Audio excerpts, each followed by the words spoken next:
Voici des images diffusées récemment par l'armée israélienne. Elles montrent des opérations de destruction dans plusieurs villages du sud du Liban, notamment à Taïbé. Sur ces séquences, on observe des bâtiments dynamités, des infrastructures rasées, dans des zones où des troupes sont déployées au sol. Et ce n'est pas un cas isolé. Depuis plusieurs semaines, des vidéos similaires apparaissent régulièrement. En mars déjà, plusieurs localités avaient été touchées. Et ce type d'opération s'inscrit dans une continuité observée depuis 2024. Au-delà de leur dimension militaire, ces destructions soulèvent des questions importantes. D'abord sur leur impact humanitaire.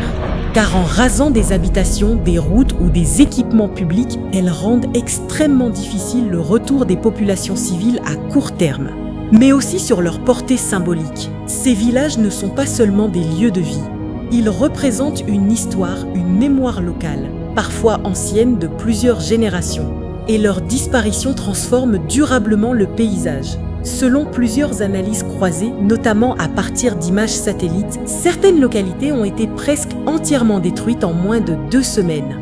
Par exemple, des images montrent des villages encore largement intacts à la mi-mars, puis quasiment rasés début avril. Ces transformations rapides témoignent d'une intensification des opérations. Sur le terrain, différents moyens sont utilisés. Explosifs, mais aussi bulldozers et engins de chantier, qui permettent de démolir systématiquement les structures restantes. Ce type de stratégie n'est pas nouveau. Des opérations similaires avaient déjà été documentées en 2024, le long de la frontière entre Israël et le Liban. Certaines zones avaient alors été entièrement vidées de leurs bâtiments. D'après des rapports publiés par des organisations internationales, plusieurs milliers de structures civiles auraient été endommagées ou détruites sur cette période.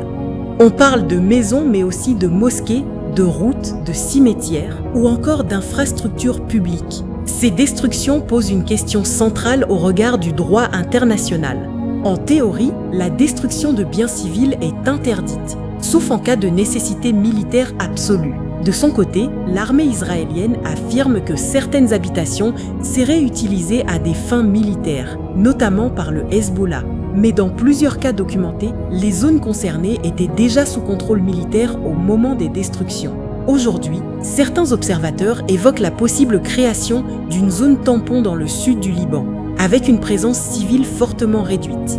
Pour les habitants, l'enjeu dépasse la perte matérielle. Il touche à quelque chose de plus profond. Leur ancrage, leur histoire, leur mémoire collective. Car reconstruire des bâtiments est une chose, recréer un lieu de vie en est une autre.